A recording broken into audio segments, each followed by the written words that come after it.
What is going on there, citizens of the Reject Nation? We are going to watch today Andor finale time. Joined, of course, John. Hi. How are you? Yeah, give me a second. Oh, good. I'm feeling rebellious. I'm ready for a finale. How are you? Doing... John, yeah. Leave a like, people. Everyone, leave a like. Please go ahead and do that. Use the Force to subscribe and click that notification bell to get notified when we got a reaction up here on this channel that might be of your interest. And as always, and I want to say a special thank you to all who have joined our Patreon page. You guys have been saviors in our lives, so thank you very much. Full-length reaction watch-alongs where you sync up with your own copy for Andor, available for Super Sexy Rejects, along with a bunch of other shows that we cover exclusively with reaction highlights and watch-alongs included over there. All right, ladies and gentlemen, may the Force be with you.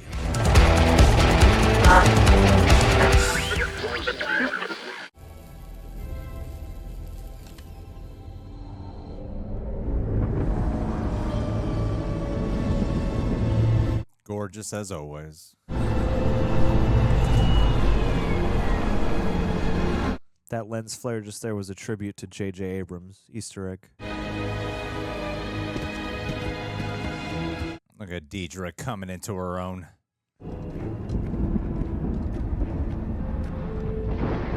Wow, the dark side looms on Ferrix today. Who's that hologram of?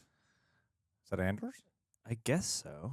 It must be. Maybe he's trying to, like, alter it or something. I spoke to Cassian. What? He called the shop. How? Picked up the old box line, and there he was. And I said his name 100 times. He asked about the funeral. Let's walk. Spies everywhere.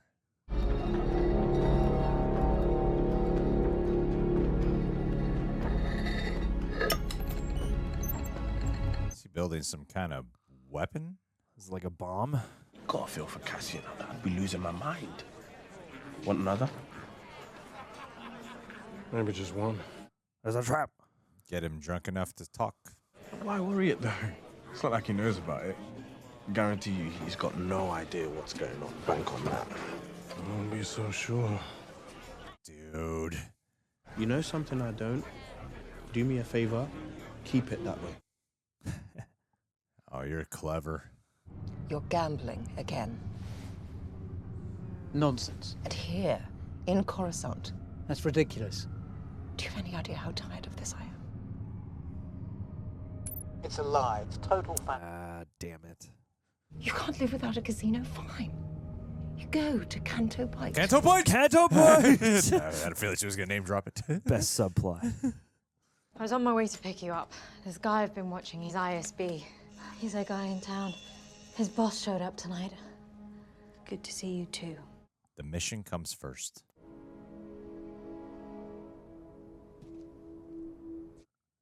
He returns. Not even wearing his hood. I really wish he grew that beard back.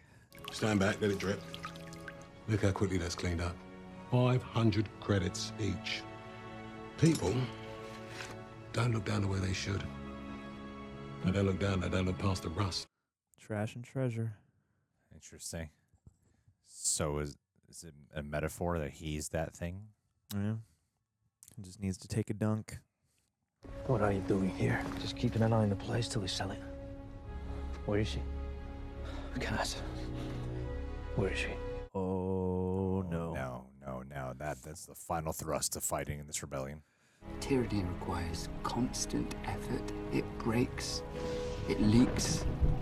Authority is brittle. Oppression is the mask of fear. Remember that. Oppression is the mask of fear. It will come when all these skirmishes and battles, these moments of defiance will have flooded the banks of the Empire's authority, and then there will be one too many. One single thing will break the siege. Ferrix will rise. Oh, for this to go down at his mom's funeral? How fitting. Yeah. Got control positions here, here, and here. We'll have snipers and a containment unit there. Containment, yes. Snipers, no. I want him taken alive. I want that message passed along the line. Clearly. You should pass that message along yourself.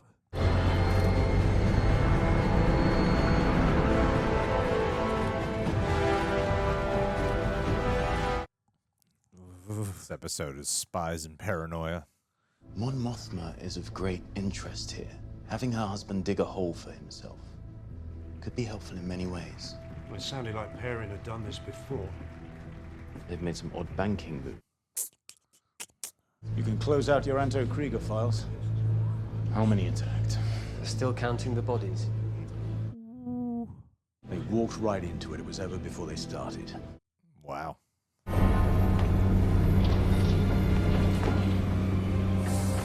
That hood is gonna blow right back down. I hope Nico finds his way here. Just swims to Ferrix. I learned to swim. I learned to swim. Off camera.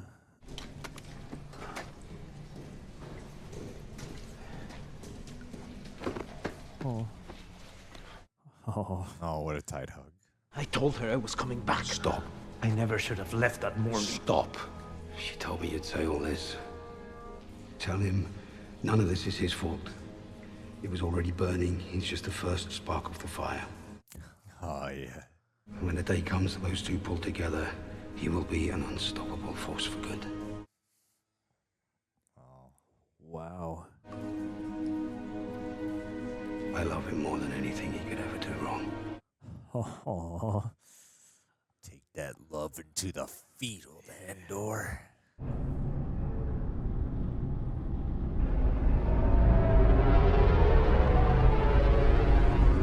Where it all began, Morlana won. That's where it all began, actually. Ooh, yeah.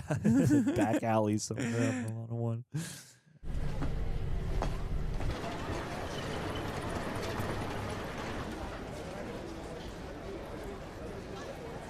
Somewhere out there, Star Wars Theory's falling asleep. Can he almost hear him snoring now? Don't want him alive? They'll find him and we'll kill him. Where will they take him? The hotel. That's our target. We just need him dead before they start asking questions. Interesting. Nah, I'm trying to hold back from telegraphing right now. But I have a feeling I know what's going to go down.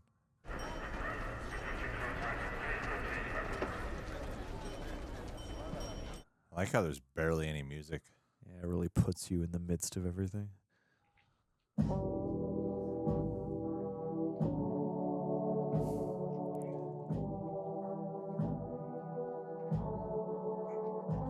Ooh. It's like serving as a funeral march and as a prepare for battle march.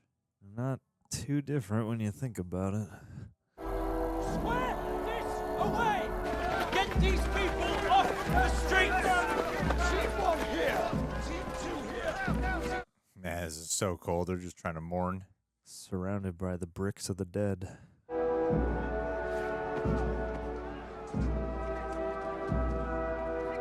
He recognizes his walk. Yeah.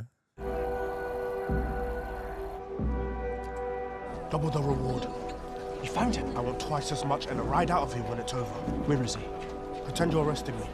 Hey! What do you think you're doing? Hey, move it! Move! What a quick improv. Yeah. Got it. They're ready. They just want to pop off any way they can. I need him alive. Don't make me say it again. Oh. Oh, poor B. You charged up enough to mourn?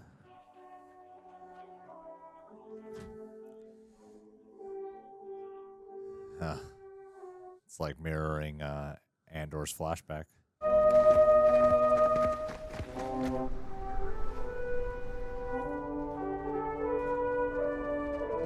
So, she's here. It's my girlfriend. From work.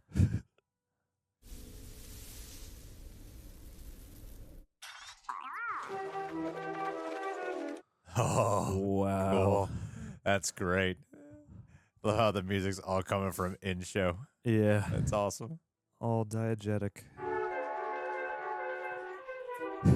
Oh, brilliant. What, are you going to arrest all of us? Yeah. Brilliant. Oh. Ferrix rising.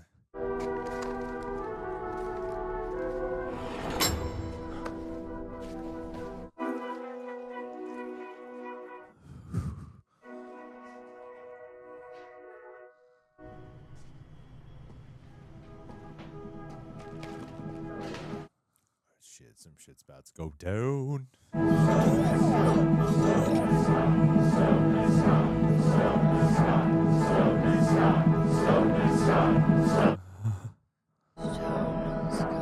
Stone and Sky. Stone and Sky. Love the way they do the culture.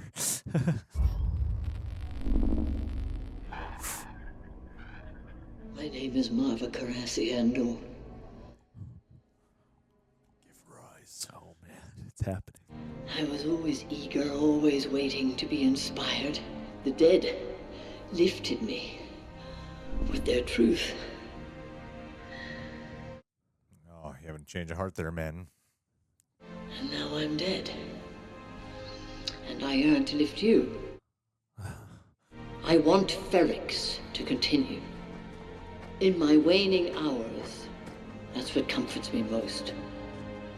But I fear for you. Whoa, these above headshots, man. Climb. We took their money and ignored them. We kept their engines churning, and the moment they pulled away, we forgot them. Because we had each other. Great speech. But we were sleeping. I've been turning away from a truth I wanted not to face. There is a wound that won't heal at the center of the galaxy. There is a darkness reaching like rust into everything around us. We let it grow, and now it's here. The Empire is a disease that thrives in darkness. It is never more alive than when we sleep. Holy shit! It's easy for the dead to tell you to fight. And maybe it's true. Maybe fighting's useless.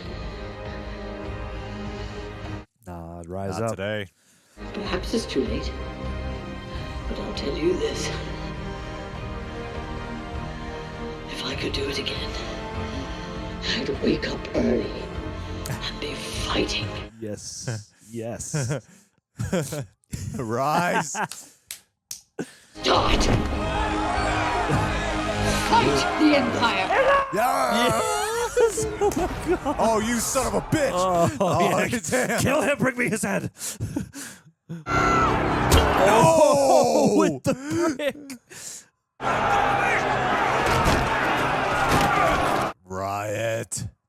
Fight back. Rebel.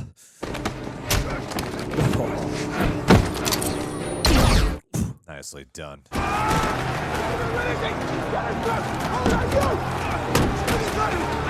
Woof.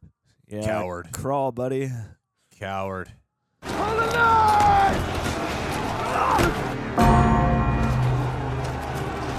Do not shoot the Anvil Man.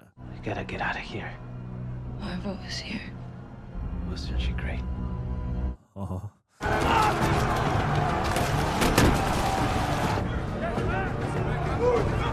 Come on, dude. Make some damage back there.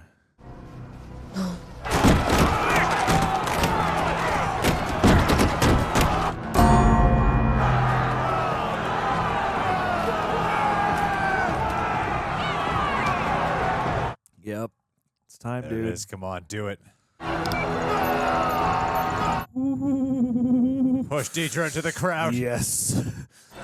Land her right on top of it. No! Oh, shit. Damn. Whoa. Ow. I thought Syril was going to take that. Yeah. Oh, shit. Oh, damn. Combo.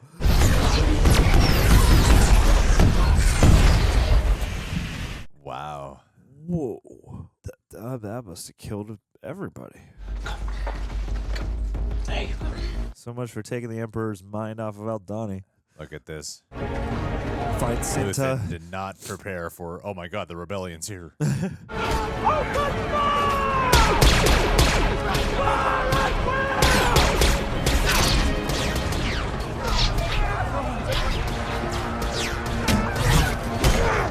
Yeah, come on.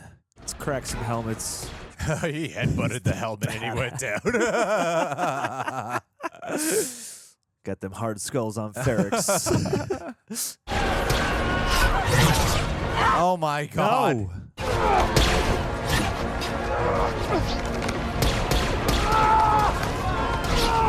Pull that helmet off. Oh, that stormtrooper can aim. No.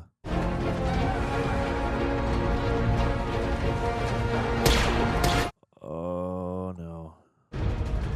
Oh, good. What are you doing here? Ooh. Oh, Shazbot. Damn, that felt personal. Yeah.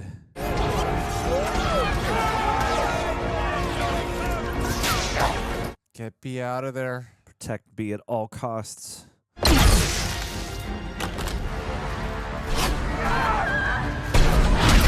Wow. Ooh. Oh my God. Wow. Nice. Oh, dang. Armor-plated hat. Appreciate that for capturing this in such like an ugly way. It is the benefit of like laser blasters not being bloody, is you can just see how nasty this all is. No. Strike him. Yes! That dude climbed that tower forever. For nothing. For nothing. Oh my God, they're gonna tear her apart. Oh my God. They're gonna tear her limb from limb right now. As I say, Oh, they got themselves a hostage. Oh, Syril. That's Syril. Is that Syril? That's Syril.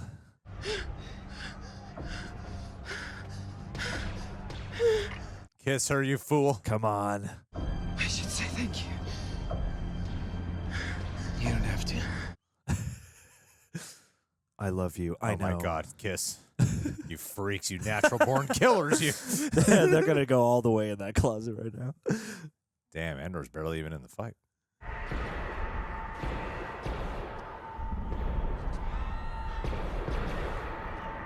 He just looks so frustrated.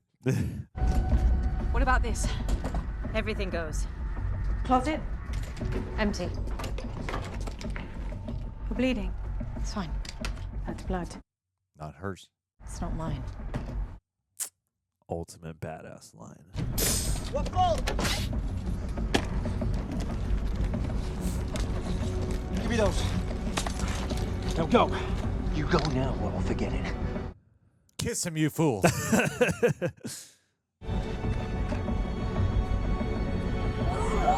Cassian.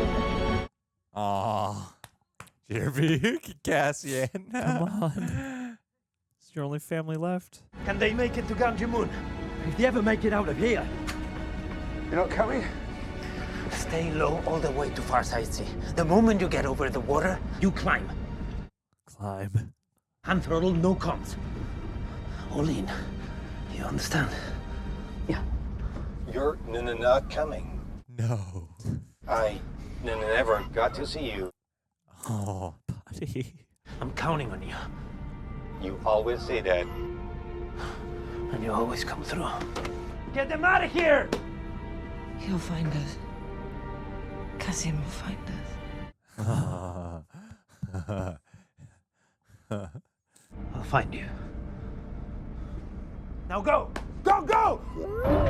Fly, you fools.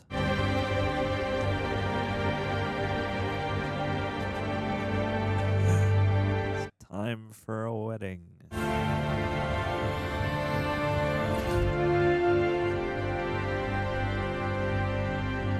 Oh my God.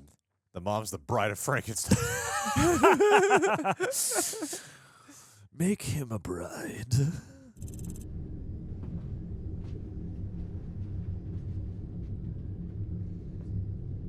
Hey. What game is this?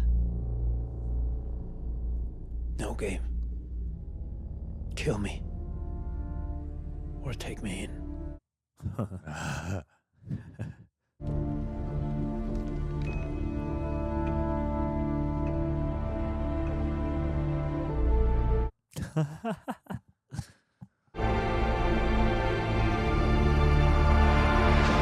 But I won 50,000 credits. You promised from before. I gave back the crystal. Well done. Well done, Teebs McGeebs. They did good that episode, didn't they, Watspots? I know. So Did they do good, buddy?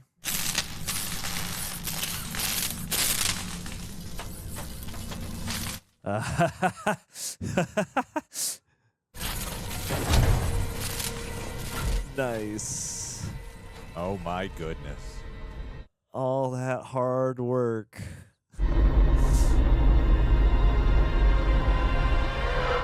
wow. No. Oh, wow. That's so cool.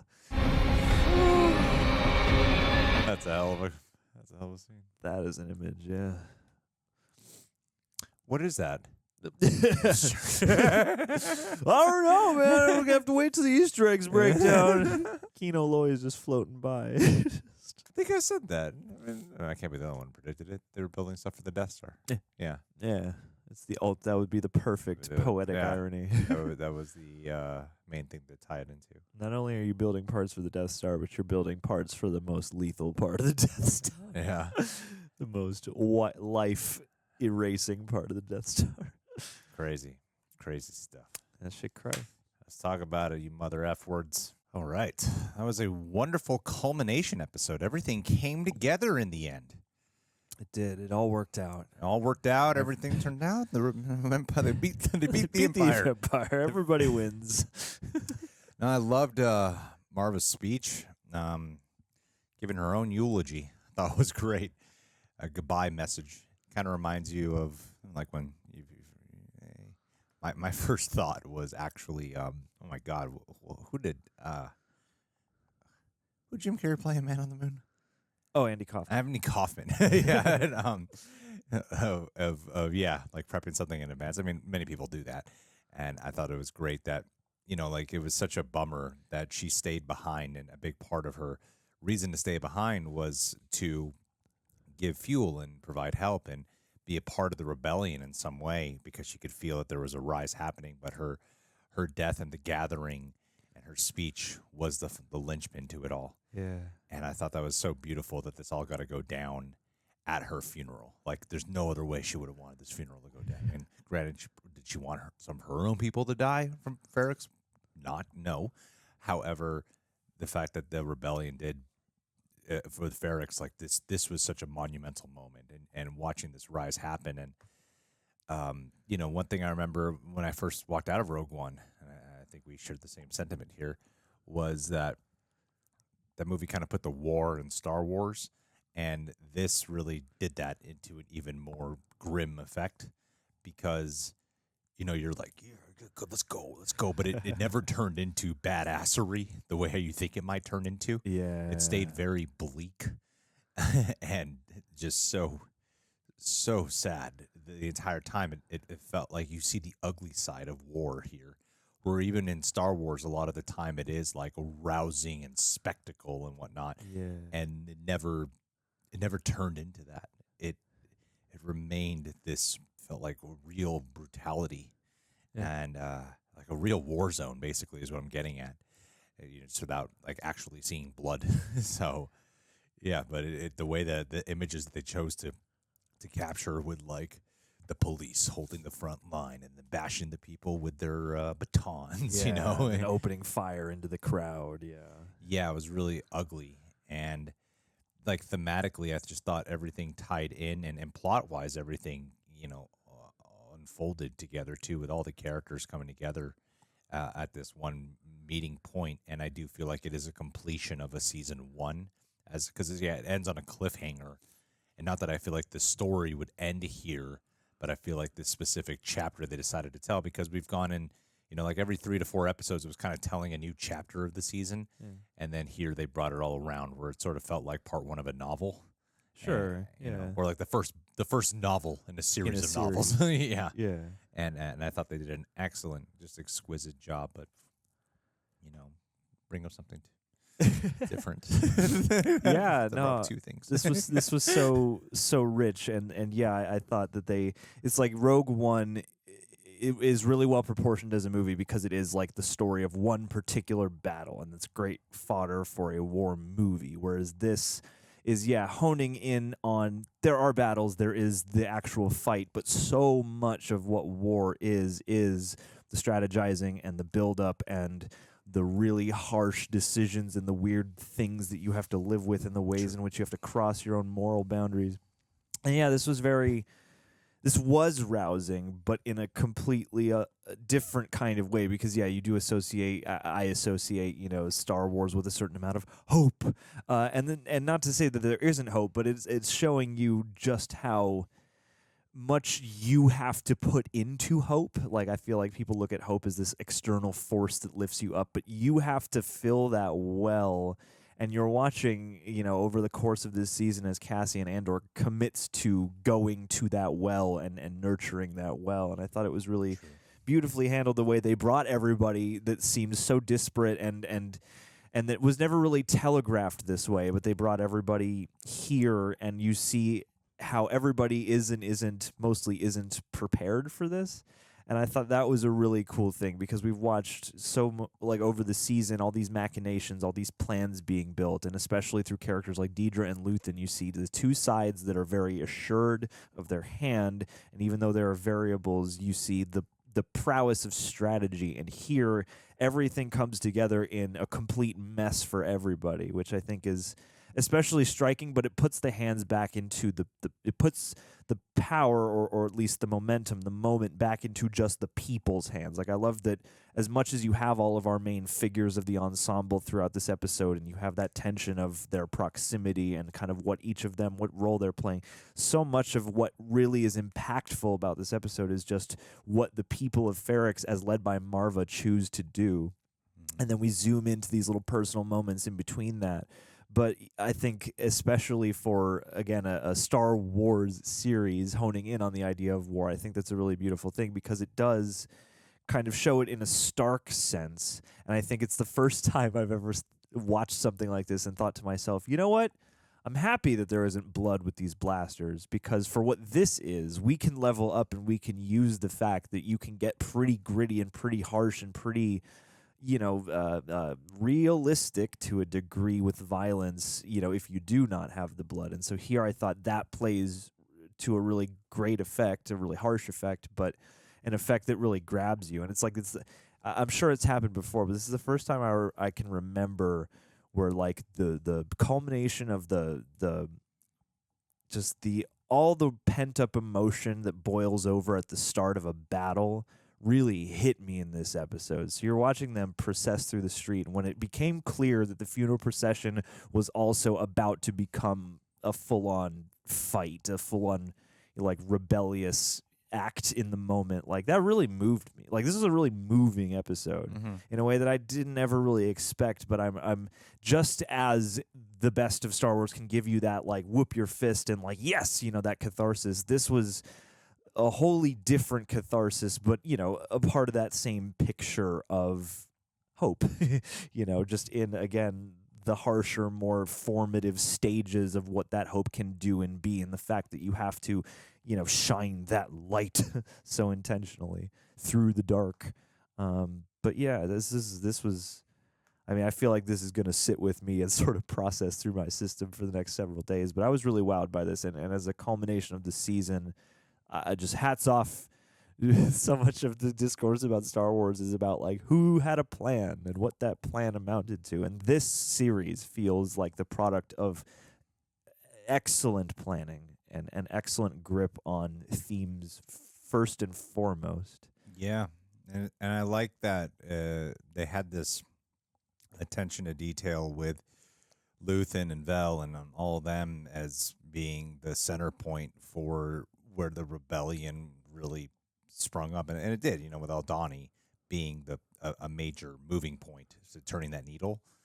Even for Marva, like, if that didn't happen, Marva wouldn't have been moved to do what to stay with Ferrix and perhaps even give that speech, And I like that they show up and it's like they're not even prepared for this, and yet you have.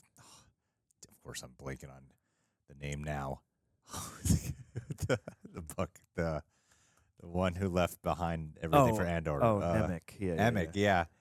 Like, you even bring that back around, and you see that that Andor has been absorbing all of that, because he is that character in this series where him being such a centerpiece for it all, and like everyone's here just preparing for. We're looking for Andor. We got to get Andor. We got to kill Andor. Yeah. You know, it's what it's all coming down to, and yet they're so focused on that they've kind of turned a blind eye to the fact that, oh wait, we got all these other people here that are actually feeling a lot of hostility and are really not handling the oppression. You know, like they're ready to throw down. And I like that Luthen and Vel, they're not even prepared for that. Yeah. When this is such a big cause for why they exist and what they're fighting for. And this all stems within the family of Andor, you know? And I like how Cassian, through his journey, being that archetype character who, you know, you can tell that obviously we know, you know, from catching up with him in Rogue One and whatnot, that he's going to be that guy who is like so resistant towards resistance, who's so resistant toward the rebellion and doesn't believe in it. But through all the cards that keep being dealt his way, he's moved through to joining the rebellion in the end, of course, bringing it back full circle from that 4th episode when he is on the ship with Luthen, and Luthen is trying to convince him into fighting for it. And with, I forgot his name again. What the hell? Nemec. Nemec. Yeah. I call him Ecom. And I'm like, I know that's not it. With Nemec.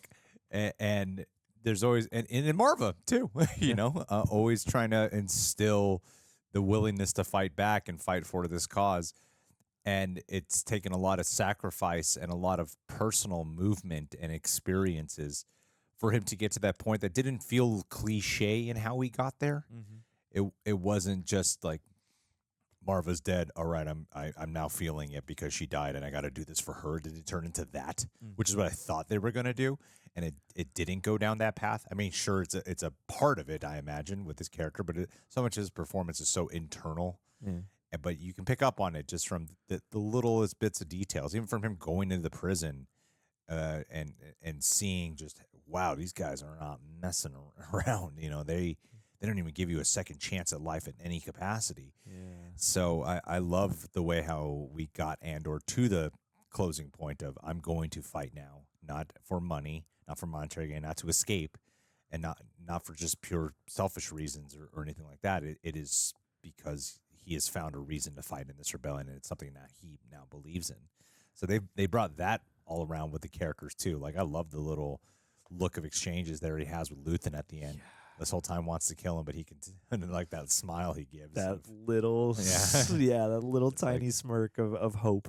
Like he's come around. This Luthen, this Andor, he's come around. He's part of it now. I love that. I think that was really great. I think some things I could have used a little bit more fleshing out for me are Vel and Cinta. Cinta. I mean, Cinta feels like it's like an important character, but I could have used a little bit more detail with her and getting to know who she really is just a little bit better. And there are some people on Ferrix who I'm like, I really like them when they're there, but I wish I got to know them a little bit better, to care a tad bit more about them, you know? Yeah. Who we have checked in with periodically. So, yeah, there are some things there that I feel like can be explored a little bit more come the next season. And, yeah, it's like we didn't really get a solid, like we really just got a good cliffhanger with Mon Mothma. We didn't really get a chapter close so much, other than, you know, with her getting the money and handing off the kid. Yep. Yeah, like that's a good cliffhanger, but I felt like we could have used a more of a chapter close for that. Yeah. But I like how hers ends on such a dark note.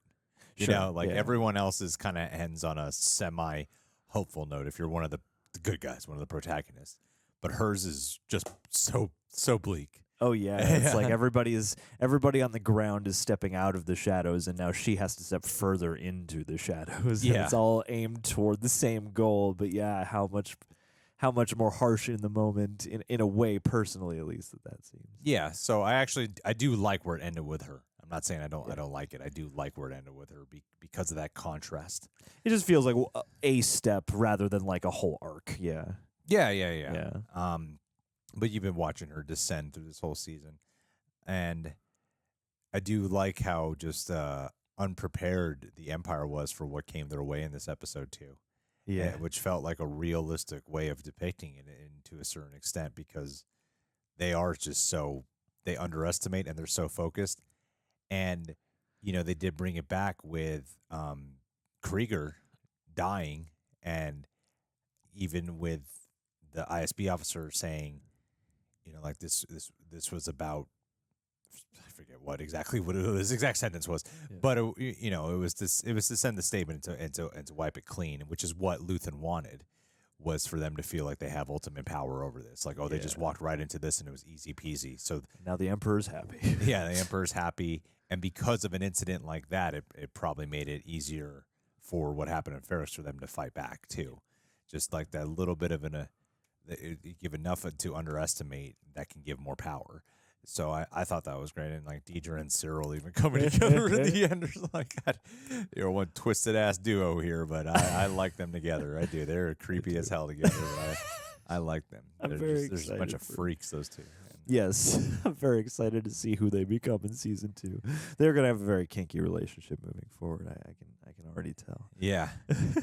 Yeah, it was great. And the use of music too, like you pointed out that there's so much just Foley and so much just natural sound, and then they have these extended patches. Like there's a little bit of score music because I started to pay attention, but I love that. Yeah, you have so much that's just sound effects of the environment, and then you have this long extended sequence of music where the music itself is sort of the main character, and everybody else is focused in on that, and it's completely motivated by what's on screen. Like there's so many really lively, creative choices throughout all this too. Like as great as like the storytelling and the writing and all that stuff is, like it's also really beautifully realized, and it's one of the most immersive Star Wars shows I feel like we've had in a way. As much as I loved gallivanting about the galaxy, and there are things I love about each of the series, this one feels the most like you're just there. Yeah. Yeah. Well, it sucks you into its mood and atmosphere. Yeah. This episode in particular, because of its choice with its more longer lasting shots, and with the when to use music, when not to use music, and then a big portion when you got the music was just from the procession, like that, letting that drive the mood more. Oh, that was great too. That B was the one to project the hologram. Yeah. And then what a half-ass attempt that one guy to cover it up. The ISB guy, it was his coat. Like, if you didn't do that, man, they might not have fought back. I know. There might have been still some hesitation. Well, and it's great because they don't wink at you and they don't go, he was right about the Empire back in the in the prison and all that, and you can see how. I love that, basically, that you have the whole Krieger thing play out in the background almost the entire time. And I love that even the guy here is like, you guys didn't hear about this Krieger? Like, I feel like it's been a detail that's been kind of hard for people to keep track of. But I love that you have that, and then you kind of come back around to a situation. You watch so many people, even on a low scale, like the guy, the two guys who tip off the Imperials that Andor's here and get them looking for him, the guys who betray him. Like, you watch so many people agree to letting circumstances happen just so that your opponent won't be any the wiser, and then you end up in a situation where both sides are none the wiser about what's about to happen. And so it also kind of gives a good kind of call to both sides that you got to really be paying attention. Oh, most definitely. Yeah. Most definitely. Yeah. And even with Bix, like what you're talking about with Hope, I think the one person who Andor directly gives hope to is Bix. She's someone who is completely hopeless at this point and doesn't even know she's physically all there. Like, she has a lot to regain physically and mentally, after the torture she endured. So that moment at the very end where they all felt like there's hope within Andor when they are getting away, I thought was really powerful and really elevated the Andor character himself. Yeah. So I think there's a lot of beauty on display in this episode, and I think it was just fleshed out really well with the more human side of the war in Star Wars. I would say, like, even the after effects that you see when the battle's done and you're cutting around and seeing some people who are just drained and tired and emotionally distraught. Yeah. I appreciate that. Like I said, there's more of like an adventurous spirit usually within the battles of Star Wars, and you don't really get this side where you just see people are torn apart, and it makes you. It made me appreciate it, and so yeah, I think you really captured the human side, and I feel like that's kind of the point of this series is to show you the human side of the rebellious spirit, and that usually starts with hopelessness. So yeah, well, and too, so much of I guess the last thing is I feel like so much of again Star Wars has these really iconic heroic characters, and one thing I appreciated about Rogue One that I think they've also carried over in a beautiful way here is the way in which a person who maybe played a brief role can be so important. It's like Nemec hasn't been around for a while, and yet he feels like a real presence in this episode and like a crucial presence. And even having Andor, the complaint many people have of like Andor doesn't even really seem like the fully main character. I feel like that even still goes to kind of bolster that overall theme of like you do see where his arc and his journey and why he is at the center of all this, but also you see the contribution of so many other smaller players who might not be, hoisted to the level that a Luke Skywalker kind of character would be or any. Well, it's not like the show seems disinterested in Andor, nor does it seem like they're forcing Andor to be the star. Yeah.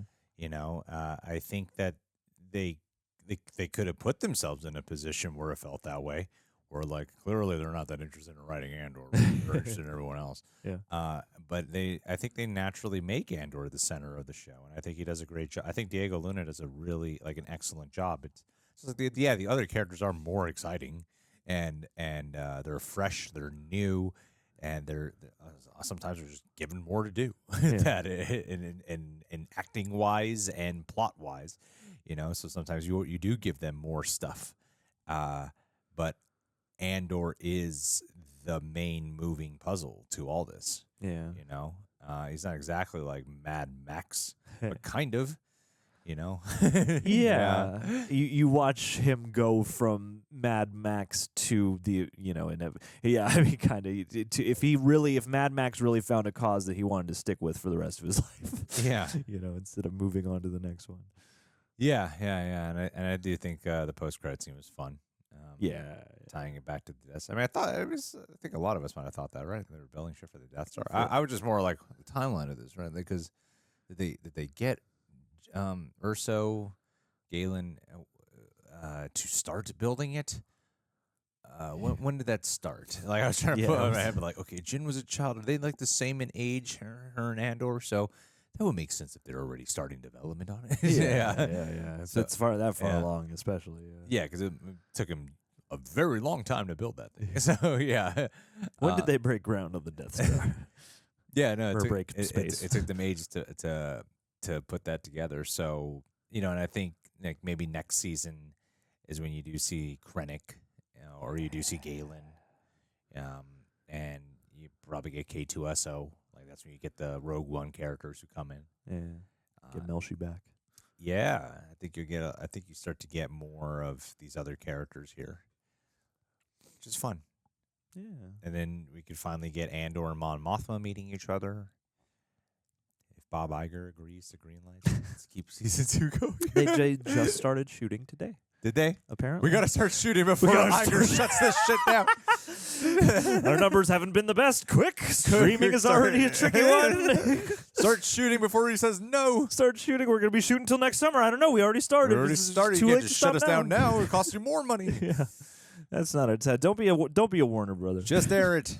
don't tax right off us. Yeah. Alrighty. Well, yeah. This was a slam dunk. I thought every episode was great. Yeah. It wasn't a weak episode to me. I mean, some are more exciting than others, but in terms of, was there a weak episode? No. This was a wildly consistent show, in my opinion. I know there's a big part of the fan base that doesn't quite feel it didn't rely on the old streaming show. Just make the opening and the ending good, and whatever's in the middle is up to the fans. Yeah. It wasn't just about getting you to watch the next episode. And it felt like the appropriate length, too, which is almost shocking these days. And I feel like, as much as I like the week to week, I feel like it'd be a good binge. Sure, yeah. Yeah, it's just a well-unified piece. Yeah, for sure. All right, guys, what did you think about the Andor finale? This show hit the landing for you? Leave your thoughts down below. It's kind of crazy how like Book of Boba Fett ended in a city with the people fighting back and stuff, and they did this too in the hometown turf, but just so much more interesting. This feels just so much more real. Yeah, It's less like a fun house. All right, guys, let's end this with a patron. Gabriel. Beat me to it. Our guardian angel here. Yeah. You've been a patron of ours for 6 months, and I want to say thank you for being part of our page for Keep these going. last 6 months. I hope to going, see you for buddy. another 6 months. Please know that your support has been not overlooked. It has been very much instrumental in our lives. So thank you for being you and for being as generous as you are and for not asking much from us despite giving so much to us. That's the kind of people we are. We like to receive, not the biggest fan of giving. to take. So, I think it's a fair relationship, and I think you've found the right ground with us here. So thank you, Gabriel, for Found the right people to enable. I hope you have a great holiday season. I hope you have a great Thanksgiving, and I just wanted to say thank you so much, Gabrielle, for being here and looking at your information. Where is this? Ooh, is that Quebec? Are you in Quebec? Are you Quebecois? In the Great White North, living up in America's hat. What is that? Quebec. Yeah, up in Canada. Ooh, You're like Canadian French. reject. Oh, nice to know you. No wonder you're so nice. Yeah, oui. Oui, you're a Quebecian. Yeah. Well, thank you so much, and I hope that you have a great rest of your Thanksgiving, my friend. Merci. And I will not. Okay, never mind. I was going to say something else. Hey, buddy. Thank you.